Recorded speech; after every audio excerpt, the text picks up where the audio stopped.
Assalamualaikum warahmatullahi wabarakatuh. Waalaikumsalam warahmatullahi wabarakatuh. Bismillahirrahmanirrahim. Alhamdulillahi rabbil alamin. Wassalatu wassalamu ala ashrafil anbiya'i wal mursalin, Sayyidina wa maulana Muhammadin wa ala alihi wa ashabihil mujahidin at-tahirin, amma ba'du. Saudara-saudara kaum muslimin rahimakumullah, pada pertemuan kita kali ini kita akan membicarakan masalah yang berkenaan dengan khitan.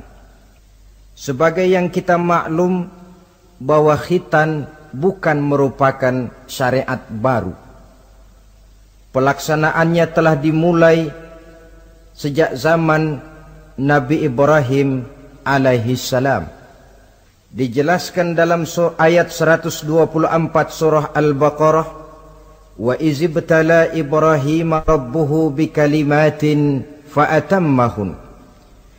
Dan ingatlah ketika Allah mencoba menguji Nabi Ibrahim dengan beberapa kalimat, maka dilaksanakannya itu dengan sebaik-baiknya. Allah menguji Nabi Ibrahim dengan beberapa kalimat.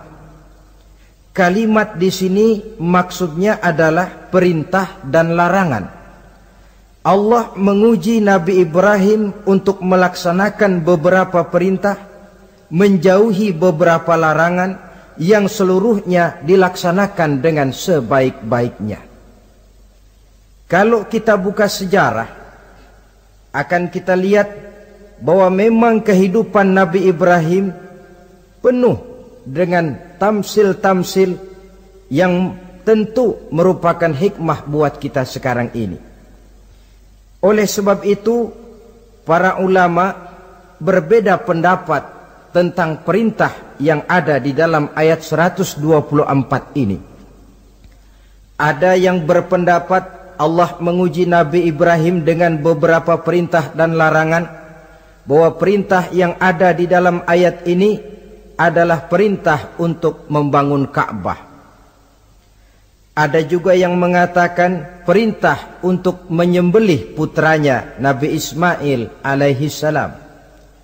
Ada pula yang berpendapat perintah untuk hijrah, dan masih banyak pendapat-pendapat lain, termasuk pendapat yang menyatakan di dalam perintah ini adalah pelaksanaan daripada khitan, seperti yang dikuatkan oleh Al-Imam Qurtubi.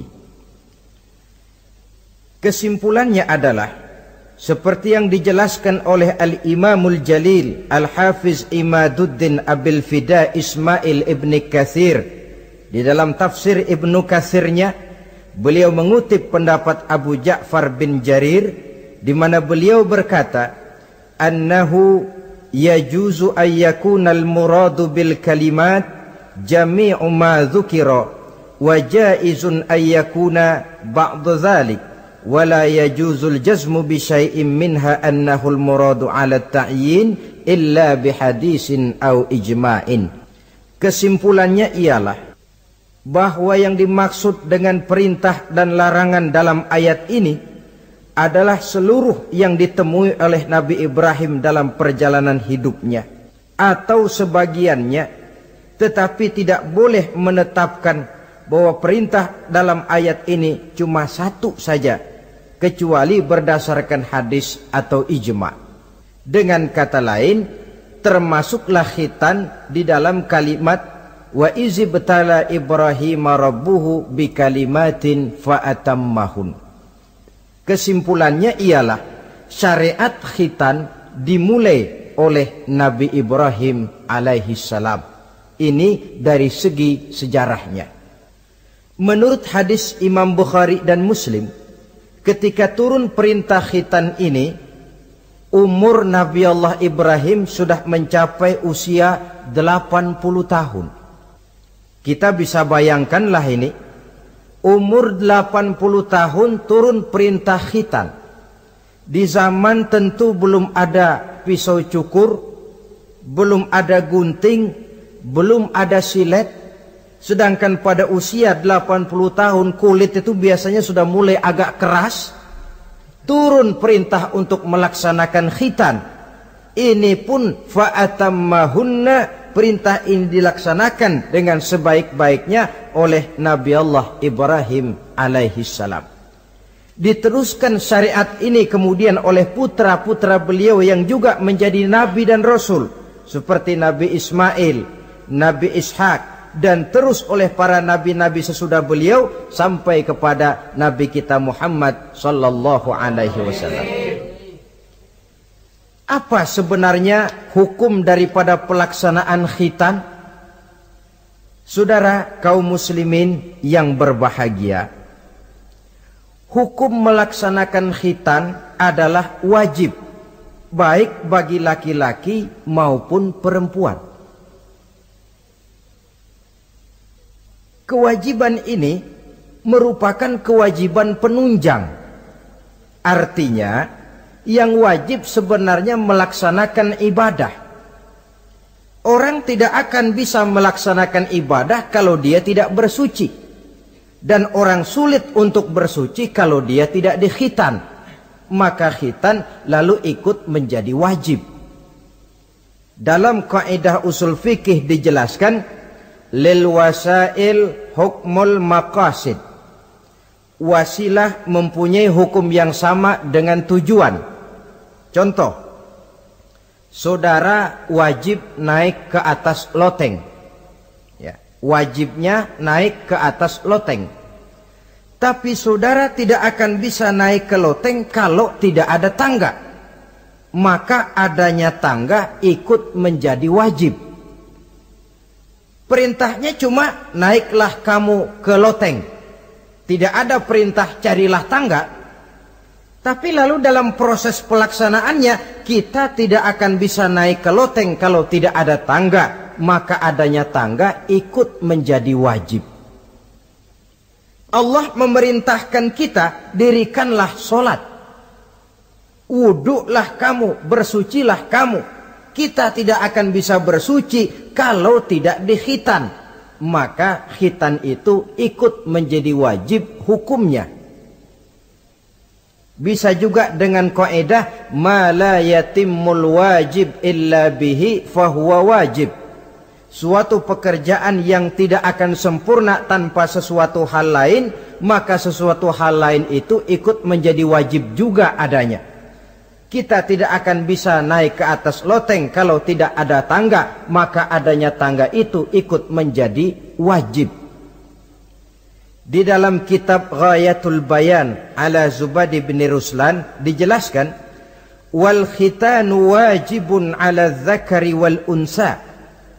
Dan khitan itu wajib hukumnya bagi orang Islam laki-laki maupun perempuan, libalighin akilin muhtamilin lahu, yang sudah balik, berakal dan sanggup menahan rasa sakit, satira binasbi kamratin qata'a wahiyal kulfatu minadz zakari wal ismu binasbihi aidan min unsa, yaitu memotong kulit kamrah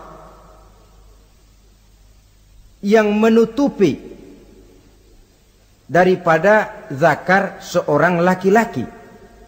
Adapun bagi perempuan, memotong asal nama potong, tidak seperti halnya laki-laki. Sebab apa? Sebab kulit yang dipotong yang disebut kulfah itu menghalangi orang daripada beristinja secara sempurna. Nah, kalau istinjanya sudah tidak sempurna, maka wuduknya tentu tidak sah. Kalau wuduknya tidak sah, maka sholatnya pun juga ikut jadi tidak sah. Oleh sebab itu, bagi laki-laki merupakan dosa besar kalau dia tidak berkhitan. Ini menurut pendapat Imam Ibnu Hajar. Sedangkan bagi perempuan, karena tidak dikhitannya itu tidak menghalangi istinjanya, tidak merupakan dosa besar. Hanya saja berdosa tidak mengikuti syariat yang diteruskan dari Nabi Ibrahim oleh Nabi kita Muhammad sallallahu alaihi wasallam. Saudara-saudara, ini sekelumit tentang sejarah dan hukum daripada pelaksanaan khitan.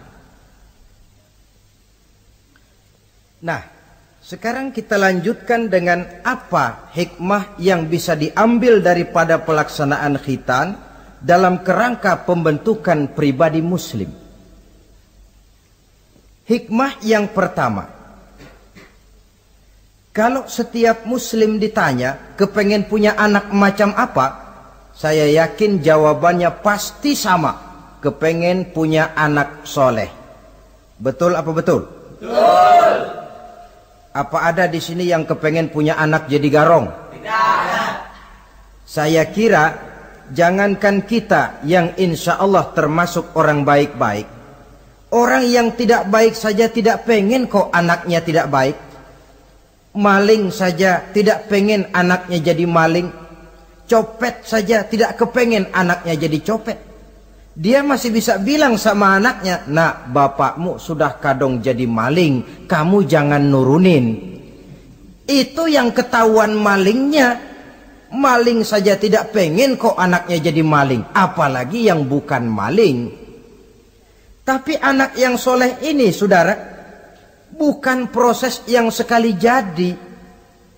Anak soleh tidak akan muncul dengan simsalabim. Anak soleh tidak muncul dengan slogan. Prosesnya sudah diawali oleh pribadi sang calon bapak dan calon ibu daripada anak itu. Itulah sebabnya untuk mendapatkan anak yang soleh ada dua usaha yang harus dilaksanakan.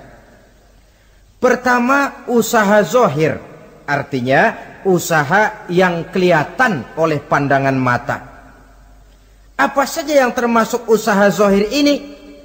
Pertama, pribadi calon bapak dan calon ibunya. Kalau bapaknya ahli sujud, ibunya gemar hadir di majelis taklim, meresap ke dalam kepribadian anak, ikut membentuk dirinya. Sifat-sifat yang baik ini diharapkan akan menurun kepada si anak. Pribadi calon bapak dan calon ibu. Sebab ma fil aba fil abna. Bagaimana kebiasaan orang tua, begitulah anak.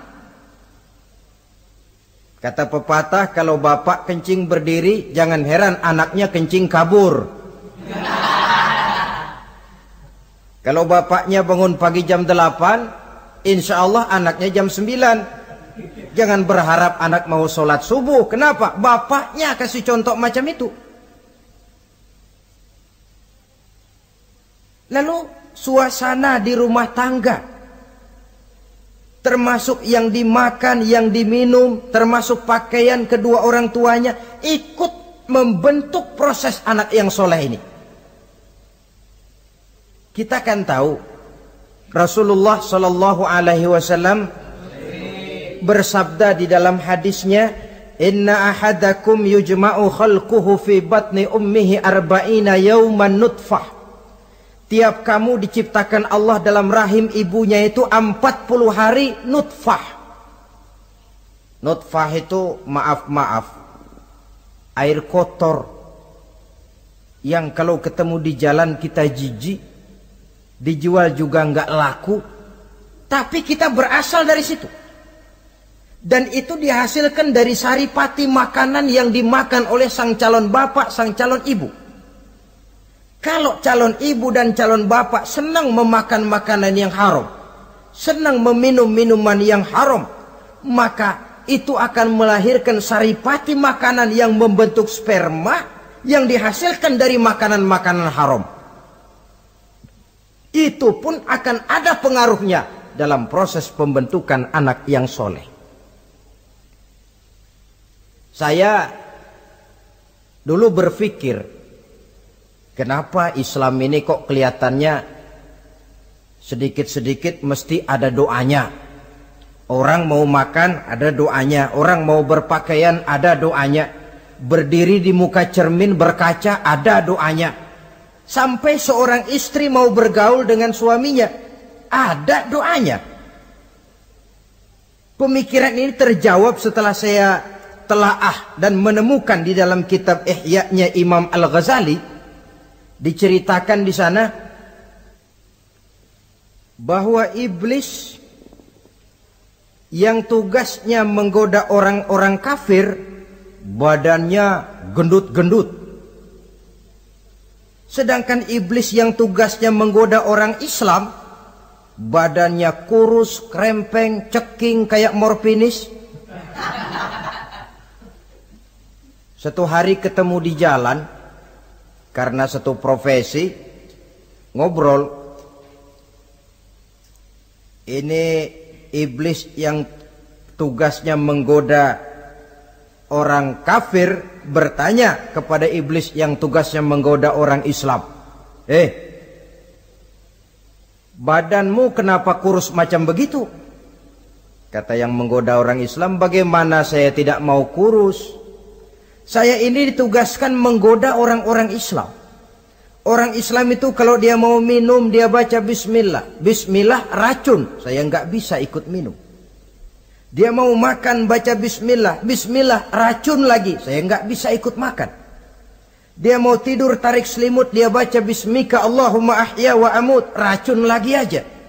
Saya nggak bisa tidur di selimut, terpaksa tidur di emper, mana keanginan. Dia mau bergaul sama istrinya, dia baca Allahumma jannibna syaitan wa jannibi syaitan fima razaqtana. Racun lagi, saya nggak bisa bantuin, cuma ngeliatin dari jauhan. Bagaimana nggak kurus makan hati? Kata iblis yang badannya gendut-gendut, untung benar saya menggoda orang kafir yang nggak ada bacaan apa-apanya. Dia makan, saya ikut makan. Dia minum, saya ikut minum. Dia tidur di selimut empuk, saya masuk ke dalamnya. Dia bergaul sama istrinya, dikit-dikit saya bantuin. Allah Karim ini, maaflah kalau sudah dibantuin iblis ini, jangan heran anak jadi sangar nantinya. Jadi sejak proses produksi awal, Islam sudah mengajarkan hal yang sedemikian rupa. Pribadi calon ibu bapaknya baik, makanan, minuman, dan pakaian terdiri dari yang halal. Suasana beragama kelihatan di rumah tangga. Ibu ahli sujud, bapak ahli sujud. Ini termasuk proses usaha yang zahir dari orang tua yang menginginkan anak yang soleh. Sampai terjadi proses kehamilan. Proses kehamilan itu kata Nabi 40 hari yang pertama nutfah, 40 hari yang kedua alaqah, 40 hari yang ketiga mudghah. Mudghah itu embrio, cikal bakal bayi. Setelah proses 3 kali 40 hari itu, barulah ditiupkan ruh ke dalam rahim sang ibu. 120 hari atau 4 bulan, perempuan yang hamil itu baru terasa perutnya bergerak-gerak. Ini berdasarkan pengalaman perempuan. Saya sendiri kebetulan alhamdulillah belum pernah hamil.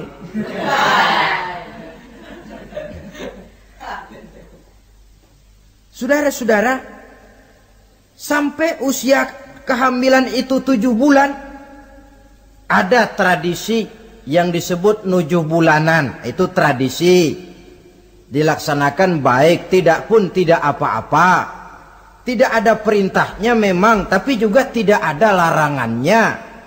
Apalagi berkumpul orang membaca ayat-ayat Al-Quran, memohon doa dan sebagainya. Sebab pada kandungan 7 bulan ini, embrio sudah mengarah kepada bentuk positif dari wujud manusia. Di situ dibacakan surah Yusuf, surah Maryam, surah Tabarak, surah Waqi'ah, tafaul namanya. Mengundang rasa optimis supaya membawa keberkahan kepada pribadi sang calon anak yang nanti akan lahir ini. Tapi jangan lupa orang tuanya mulai dengan soleh dulu. Jangan orang tuanya nggak mau sujud, nggak mau ibadah, istrinya hamil dibacain surah Yusuf supaya anaknya cakep kayak Nabi Yusuf. Begitu keluar anaknya kepalanya segi 4 kayak kaleng kerupuk. Apa surah Yusuf yang salah? Tentu saja orang tuanya yang tidak memulai kesolehan itu sendiri. Lalu usia kandungan 7 bulan ke atas, sang calon bapak mulai membantu-bantu istrinya. Kalau malam diusapi perut istrinya yang sedang hamil berat itu, sambil dibacakan surah Al-Insyirah, ya ngusap-ngusap sayang bukan ngusap gemes. Alam nashrah laka sadrak wa wada'na anka wizrak allazi anqadha dhahrak, supaya Allah memberikan keringanan kepada kehamilan istrinya. Sampai kepada proses kelahirannya. Begitu sang jabang bayi brol lahir ke alam ini, sudah dicegat lagi oleh ajaran agama. Diazankan. Diriwayatkan oleh Abi Dawud, kana Rasulullah sallallahu alaihi wasallam azana al-Hasan wal Husain fi uzunaihi al-yumna wa aqama fi uzunaihi al-yusra. Adalah Rasul mengazankan cucunya Hasan dan Husain di telinga kanan, mengkomatkan di telinga kiri. Bayi muslim lahir ke dunia dicegat dengan suara azan. Apa sebab? Bayi yang baru lahir ke dunia ini ibarat kaset kosong. Kalau kaset kosong dipakai merekam, daya rekamnya kuat. Maka bayi yang baru lahir ini, sebelum sempat dia dengar cintaku sedalam lautan Atlantik, belum sempat dia dengar gelas-gelas kaca, belum sempat dia dengar tembok derita,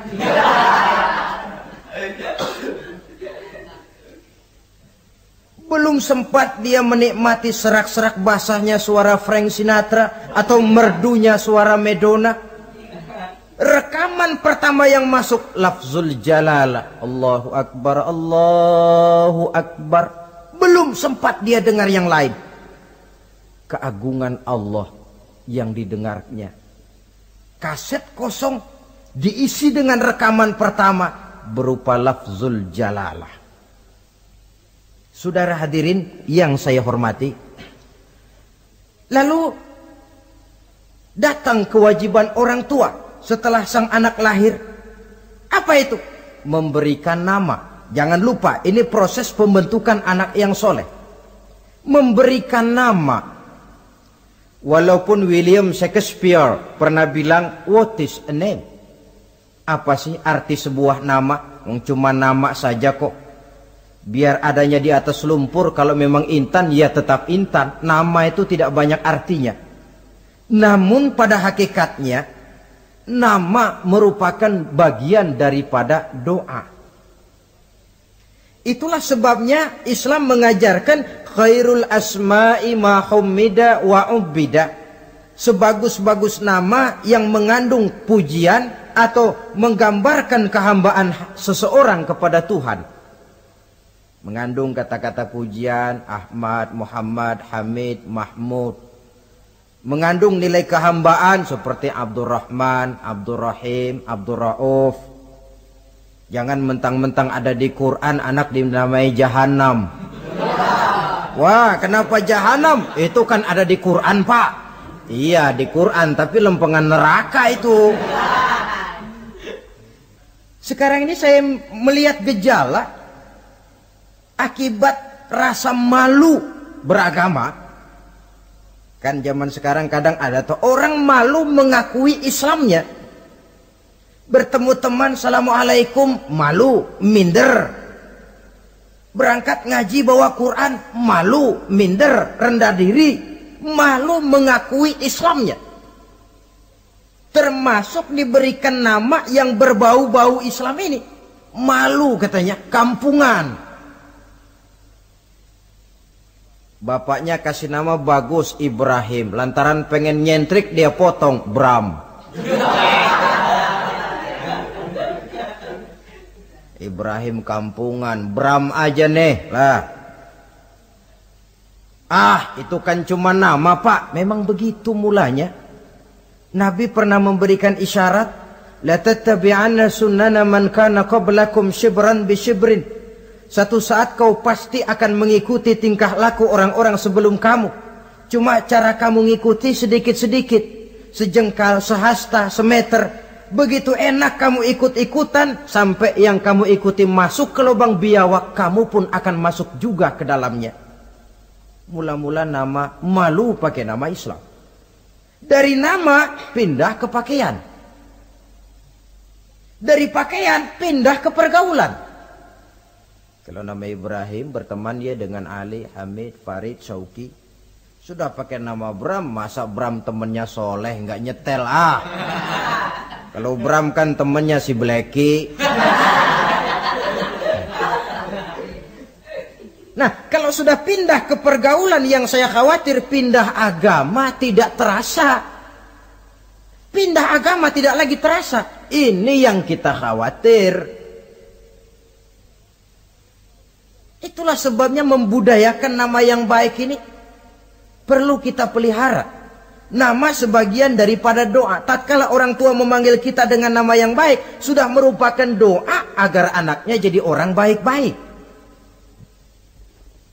Saudara hadirin yang saya hormati, setelah memberikan nama yang baik, kewajiban berikutnya dari orang tua muslim ialah wa ayyu addibahu, kata Nabi, memberikan pendidikan. Sebab nama yang baik tidak akan banyak menolong kalau tidak diiringi dengan pendidikan. Nama saja Muhammad Mukmin, kerjaan ngadu ayam.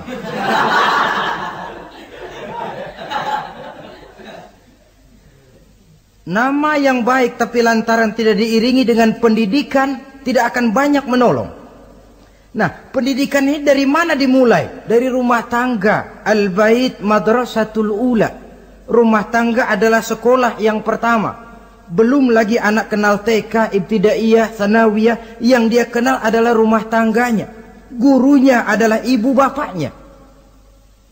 Dan proses mendidik anak ini tentu merupakan proses yang panjang, memerlukan pengorbanan dari kedua orang tuanya. Namun prinsip lebih baik sekarang orang tua berkorban daripada menjadi korban.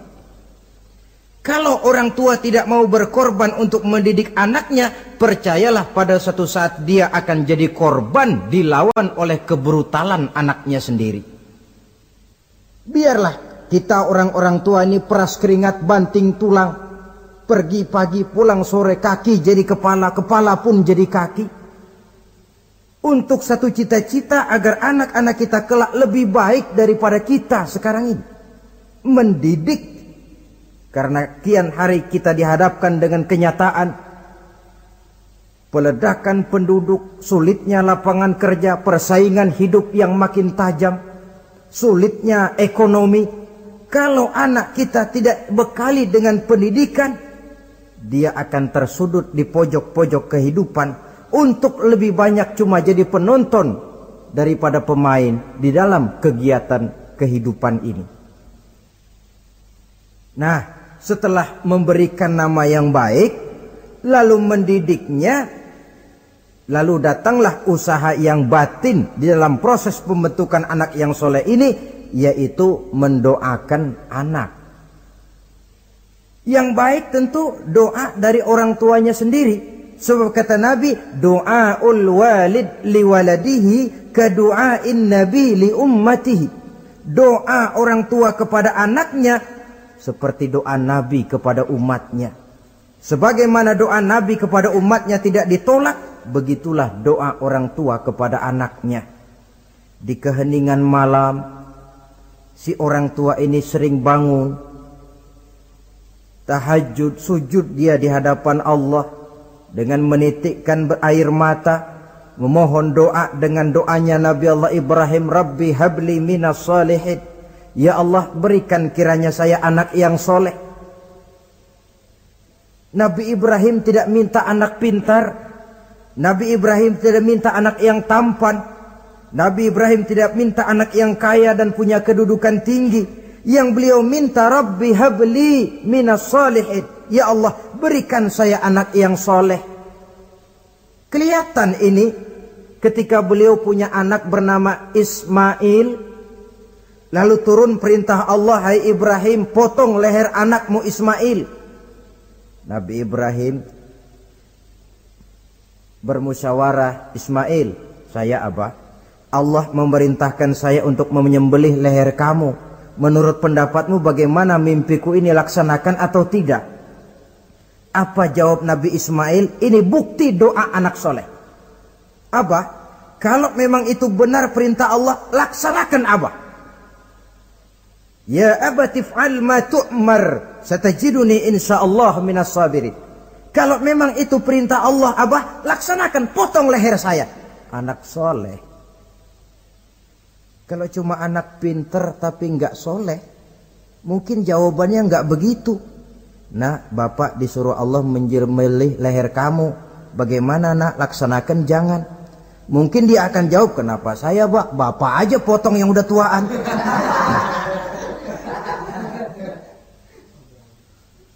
Doa orang tua kepada anak, atau boleh juga doa orang lain yang diyakini kesolehannya oleh orang tua tadi. Mengundang Pak Ustadz, Pak Kiai ke rumah, tolong doakan anak saya, tidak ada salahnya. Sebab Nabi mengajarkan, aktsiru minan nas bidu'ail khair, fa innaka la tadri min ayyi fahin yuqbal. Banyak-banyaklah minta doa kebaikan dari orang lain, sebab kamu tidak tahu dari mulut yang mana doa itu diterima Allah. Mungkin saja orang menurut pandangan kita kere, miskin, tidak dipandang orang lain, tapi kalau doanya Allah mau terima, siapa yang sanggup menghalangi? Banyak-banyaklah minta doa kebaikan dari orang lain, sebab tidak seorang pun tahu dari mulut yang mana doa itu akan diterima Allah. Doa orang tuanya.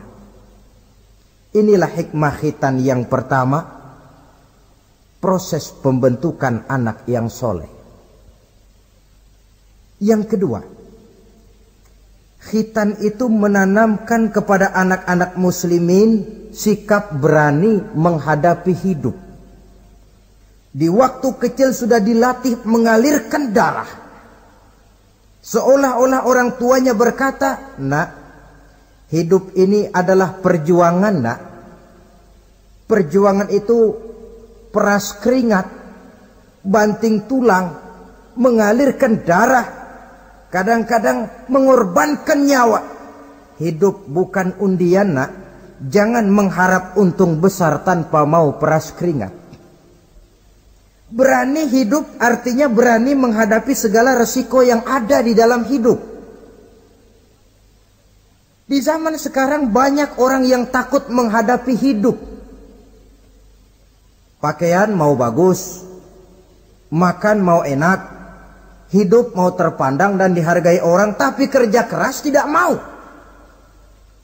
Paling-paling istilah orang maunya cuman hardolin. Hardolin itu bahasa Jerman, artinya dahar modal ulin. Santai. Ini kan takut menghadapi hidup, atau melihat bahwa stres hidup begitu tinggi, lalu mengundi-ngundi hidup. Dipertaruhkannya hidup di meja judi, dipertaruhkannya hidup di gunung-gunung, memuja-muja setan dan sebagainya. Itu pun termasuk orang yang takut menghadapi hidup. Tidak berani menghadapi resiko yang ada di dalamnya. Cuma khayal saja membumbung tinggi, tapi keberanian untuk bekerja keras tidak ada. Anak-anak muslimin sejak dini, sejak masih kecil sudah dilatih mengalirkan darah. Hidup ini perjuangan, nak. Bukan santai-santai, bukan berleha-leha, bukan berandai-andai. Tidak akan pernah sampai kita kepada tujuan kalau hidup cuma diisi dengan berandai-andai, berleha-leha, bersantai-santai. Dia adalah perjuangan, jalannya menanjak menurun, banyak onak dan duri di sekelilingnya. Kuatkan pribadimu menghadapi hidup ini. Ditanamkan sikap berani menghadapi hidup. Itu yang kedua. Lalu yang ketiga, khitan pada hakikatnya merupakan peletakan batu pertama dalam arti mempersiapkan anak supaya hidupnya nanti menjadi orang yang sujud kepada Allah. Secara tidak langsung orang tuanya seolah-olah berkata, "Nak, kamu dikhitan sekarang supaya nanti kamu bisa istinja, nak. Kalau kamu sudah bisa istinja, kamu bisa berwudu. Kalau wudumu sah, kamu bisa sholat." Peletakan batu pertamanya lewat khitan. Jadi kalau sudah dikhitan lalu dianggap selesai, sholat tidak diajarkan, wudu tidak diajarkan, ya sama saja dengan membangun rumah. Setelah peletakan batu pertama lalu tidak dilanjutkan dengan membangun yang lain, alang-alang yang bakal tumbuh. Sebab dalam realitanya nanti bukan cuma tubuh kita yang dikhitan, harta kita nanti dikhitan. Cuma khitan harta namanya zakat, infak, sodakoh. Itu kan harta dikhitan supaya bersih. Khitan juga namanya. Karenanya mengkhitan anak, mempersiapkan anak agar menjadi hamba Allah yang sesungguhnya, menjadi manusia yang sujud kepada Allah Tuhannya. Itu merupakan prakondisi ke arah pembentukan manusia yang kelak akan sujud kepada Allah Rabbul Jalil. Peletakan batu pertama mempersiapkan anak untuk hidup melaksanakan ibadah. Dan ini tujuan hidup.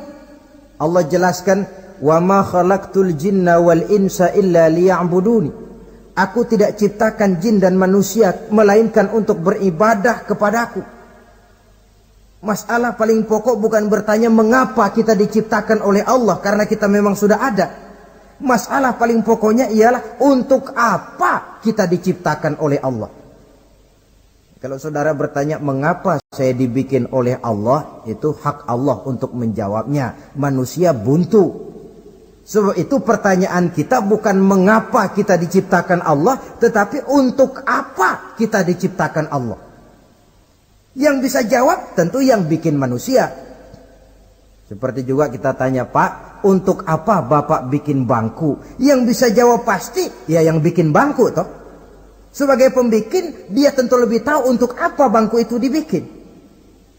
Untuk apa manusia diciptakan Allah? Jawabannya datang dari Allah. Wa ma khalaqtul jinna wal insa illa liya'budun.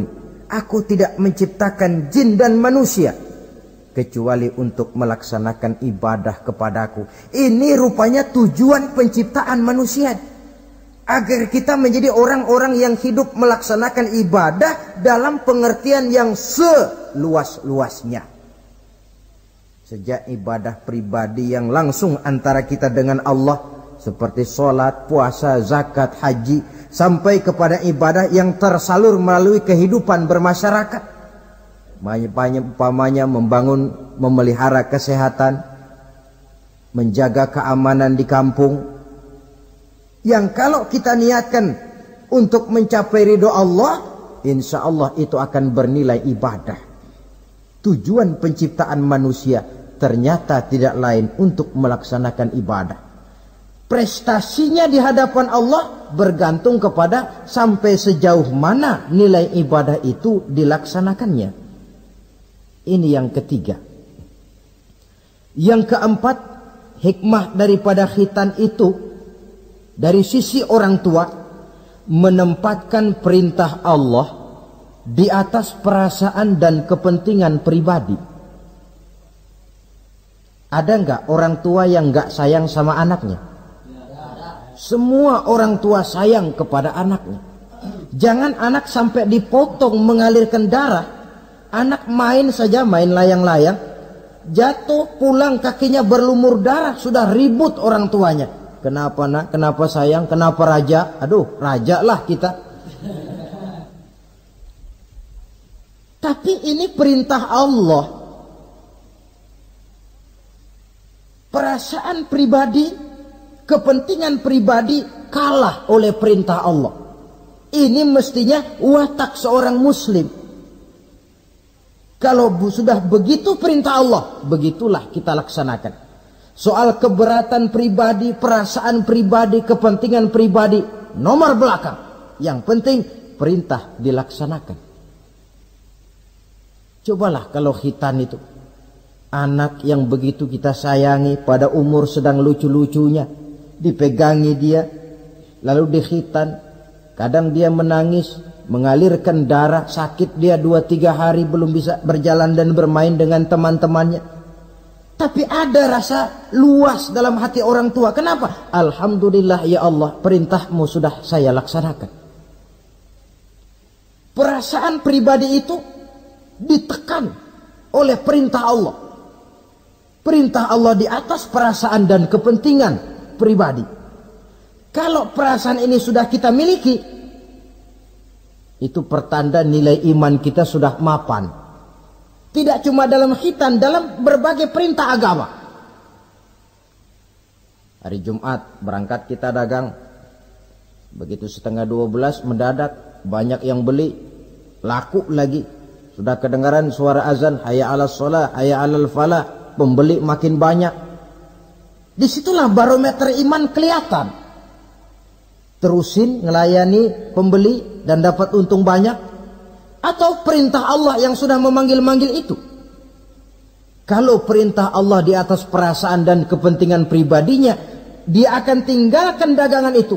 Dia akan bergegas menuju panggilan Allah. Saudara hadirin yang saya hormati, jadi perintah khitan ini mendidik setiap muslim agar perintah Allah berada di atas perasaan dan kepentingan pribadi. Hijau kata Allah, hijau kata kita. Putih kata Allah, putih kata kita. Ke barat kata Allah, ke barat kita melangkah. Ke timur perintah Allah, ke timur kita berjalan. Nyatanya kita ini sering paradok. Ke kulon kata Allah, ngetan kita berangkat. Ngalor perintah Allah, ngidul kita jalan. Putih kata Allah, hijau kita bilang. Paradok. Kenapa? Berpadu segala macam perasaan dan kepentingan dalam kehidupan kita yang kadang mengalahkan kepentingan agama. Kadang mengalahkan kepentingan umat, mengalahkan kepentingan orang banyak. Tidak itu yang dididik di dalam pelaksanaan khitan ini. Ini yang keempat. Kemudian yang kelima, dari segi kesehatan, kulit yang dipotong, yang menutupi kulfah itu adalah tempat bersarangnya segala macam kotoran. Membiarkannya mengendap bisa saja menimbulkan kanker kulit. Maka untuk menjaga dan memelihara kesehatan, agama menganjurkan khitan. Di samping tentu ada unsur kepentingan biologis. Ini maaf lah, kalau nanti orang sudah bersuami, sudah beristri, akan terasa manfaatnya khitan. Lain loh yang dikhitan dengan yang tidak itu. Coba saja tanya orang, makan pisang itu yang enak dikupas dulu apa dimakan kulit-kulitnya? Ya mesti tentu yang enak ya dikupas dulu. Kalau kulit-kulitnya juga dimakan, rakus namanya. Belum lagi kemungkinan bisa jadi penyakit. Dari segi kesehatan, dari segi kepentingan biologis, perintah khitan ini kembali manfaatnya buat kehidupan manusia. Itulah sebabnya di dalam An-Nahl ayat 123 Allah Subhanahu wa taala menegaskan, "Tsumma auhayna ilaika anittabi' millata Ibrahim hanifa wa ma kana minal musyrikin." Kemudian kami wahyukan kepada kamu wahai Muhammad, ikutilah agama Ibrahim yang hanif ini, dan tidaklah ia termasuk daripada golongan orang-orang yang menyekutukan Allah. Artinya syariat khitan ini yang berasal dari sejarah kehidupan Nabi Ibrahim diteruskan oleh syariatnya yang dibawa oleh Nabi kita Muhammad sallallahu alaihi wasallam. Maka kalau ayat menjelaskan inna dina indallahil Islam, agama yang diridhoi Allah itu cuma agama Islam. Islam yang mana? Islam yang dibawa oleh Nabi Adam, diteruskan oleh Nabi Nuh, diteruskan oleh Nabi Ibrahim, diteruskan oleh Nabi Musa, diteruskan oleh Nabi Isa, dan disempurnakan oleh Nabi kita Muhammad sallallahu alaihi wasallam. Karena seluruh rasul yang 25 ini sumbernya sama, Allah. Prinsip ajarannya sama, la ilaha illallah. Cuma syariatnya saja yang agak berbeda, disesuaikan dengan situasi dan kondisi dari umat yang dihadapi oleh rasul itu. Nabi Sulaiman misalnya ada sholat, tapi sholatnya Nabi Sulaiman tidak pakai ruku dan tidak pakai sujud, berdiri saja. Zaman Nabi Nuh ada puasa, tapi puasanya versi Nabi Nuh lain dengan puasanya versi kita sekarang ini. Syariat berbeda sesuai dengan situasi dan kondisi. Tapi khitan sejak Ibrahim, Ismail, Ishak, sampai kepada Musa, sampai kepada Isa, sampai kepada Nabi kita, terus berkelanjutan sampai hari akhir nanti. Jadi bukan merupakan syariat baru. Pengukuhannya dalam An-Nahl 123 ini, aku wahyukan kepadamu Muhammad, ikuti agama Ibrahim ini, agama tauhid, yang diantara syariatnya adalah pelaksanaan khitan. Sedangkan Ibrahim seorang yang hanif. Hanif ini lebih tinggi daripada sekedar taat. Kalau orang yang taat itu contohnya begini, nak, tolong taruh ini gelas di pinggir meja, nak. Kalau dia taat ya apa adanya, ditaruh saja tuh gelas di pinggir meja. Orang yang hanif lain, mikir. Iya, kalau ditaruh di pinggir kan gampang kesenggol orang, jatuh ke bawah, pecah. Biar diperintah taruh di pinggir, taruh aja di tengah dah, biar aman. Ini hanif namanya. Tingkatan yang lebih tinggi daripada taat. Nabi Ibrahim seorang yang hanif. Tidak ada perintah Allah yang tidak dilaksanakan dengan sebaik-baiknya. Sampai pun perintah memotong anak sendiri. Saya kira kalau perintah macam begini turun kepada orang zaman sekarang, banyak yang bubar jadi orang Islam. Potonglah leher anakmu, dah udahan aja dah. Dan memang perintah itu cuma untuk menguji kekuatan mental Nabi Ibrahim alaihissalam. Perintah menyembelih leher anak, perintah membangun Ka'bah, perintah hijrah keluar dari kampung halamannya sampai mengembara ke negeri Syam. Perintah ujian menghadapi api yang dinyalakan oleh Raja Namrus. Belum lagi perintah menghadapi kekufuran daripada kaumnya, menghadapi orang tuanya sendiri yang adalah produsen berhala. Bisa kita bayangkan ini, anaknya penegak tauhid, bapaknya produsen berhala. Tapi itulah agama, syarat dengan contoh. Yang anak bapaknya nabi, anaknya bajingan. Yang anaknya nabi, bapaknya pembuat berhala. Karena memang hidayah itu adalah hak prerogatif dari Allah Subhanahu wa ta'ala. Diberikan kepada siapa saja yang dikehendakinya. Saudara-saudara kaum muslimin rahimakumullah. Oleh sebab itu saya mengajak kepada seluruh umat Islam, kalau melaksanakan walimatul khitan, mengkhitan anak, boya sudah lewat masanya cuma sekedar diramein dengan layar tancap atau orkes madun. Akan lebih positif kalau diisi dengan dakwah, pengajian, ceramah yang menjelaskan tentang hikmah daripada walimatul khitan ini. Yang ditinjau dari segi apapun, mengadakan pengajian itu lebih menguntungkan, baik pribadi, baik yang mengadakan walimah, baik bagi masyarakat, ketimbang walimah dengan berfoya-foya. Apalagi hadis mengingatkan kita, kata Nabi begini, man sanna sunnatan hasanatan falahu ajruha wa ajru man amila biha. Siapa yang memulai satu kebajikan dia akan mendapat pahala dan pahala dari orang-orang yang mengikuti kebajikan itu. Saudara nyunatin anak, mengadakan pengajian, undang kiai, banyak orang yang hadir, saudara akan dapat pahala dan juga dapat pahala dari seluruh orang yang hadir. 1000 orang yang hadir, 1000 saudara dapat pahala. Sebaliknya kata Nabi, wa man sanna sunnatan sayyi'atan falahu ismuha wa ismu man amila biha. Siapa yang memulai satu kejahatan, dia akan mendapat dosa dan dosa dari seluruh kejahatan yang terjadi pada malam itu. Jadi kalau saudara nyunatin anak, pesta, mengundang apa film, apa orkes, maka seluruh maksiat yang terjadi pada malam itu di tempat itu, saudara ikut dapat dosanya. Kenapa? Sponsornya saudara.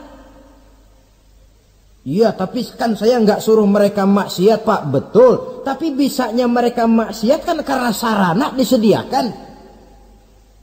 Sponsornya itu. Jadi sponsor kebajikan mendapat pahala, sebagaimana sponsor kejahatan pun akan mendapat pahala dari nilai kejahatan yang ditimbulkannya. Belum lagi segi keberkahannya. Belum lagi banyaknya orang-orang yang berdoa, 1, 2, 3, 40 orang berkumpul mendoakan anak kita. Masuk dalam hadis, doaul arba'in ka doail wali. Doa 40 orang yang berkumpul sudah sama dengan doanya seorang wali. Jangan, inilah yang sering saya istilahkan, kita ini kadang-kadang kontradiksi. Nikah secara Islam, ngadep penghulu, ada 2 saksi pakai ijab kabul, tapi nanti pestanya secara Nasrani, gaya hidup rumah tangganya gaya Yahudi. Nikahnya, khitannya cara Islam, pestanya gaya Yahudi, pendidikan anaknya cara Nasrani. Akhirnya pribadi anak jadi tidak karu-karuan, terlalu banyak diwarnai. Bukankah Nabi menyatakan kullu mauludin yuladu 'alal fitrah fa abawaihi yuhawwidanihi aw yumajjisanihi aw yunassiranihi aw kama qala. Setiap bayi dilahirkan dalam keadaan suci, bersih. Tidak ada dosa warisan dalam Islam. Tidak ada anak haram jadah dalam Islam. Yang haram jadah itu perbuatan bapak moyangnya itu. Anak lahir suci, bersih, seperti kertas putih. Mau ditulis dengan tinta apa, terserah kedua orang tuanya. Setiap bayi dilahirkan suci kata Nabi. Orang tuanya yang menjadikan dia Yahudi, menjadikan dia Nasrani, atau menjadikan dia Majusi. Kadang tanpa terasa. Bapaknya Muslim, ibunya Muslimah, tapi anaknya belajar di sekolah Nasrani. Ini kan sudah yunasirani, menasranikan anak. Sekolahnya di sekolah Yahudi, sekolahnya di sekolah Majusi, menjadi pemuji api. Dan anak lebih dari sekedar buah mata belahan hati, dia adalah amanah dari Allah. Gara-gara anak orang tua bisa sampai ke surga, pun gara-gara anak banyak orang tua masuk neraka. Amanah yang disia-siakan akan menjadi beban daripada orang tua itu sendiri. Oleh karena itu sekali lagi saya mengajak, hidupkan tradisi yang baik dengan memperbanyak pengajian-pengajian, baik dalam walimatul khitan, walimatul arus, atau berbagai kesempatan yang memang mungkin untuk itu. Makin banyak dakwah dan pengajian, insya Allah makin terasa akibat positifnya bagi masyarakat, agama, bangsa, dan negara yang kita cintai ini. Nah, saudara, inilah selintas tentang khitan pada pertemuan kita kali ini. Mudah-mudahan ada hikmahnya. Terima kasih banyak atas segala perhatian.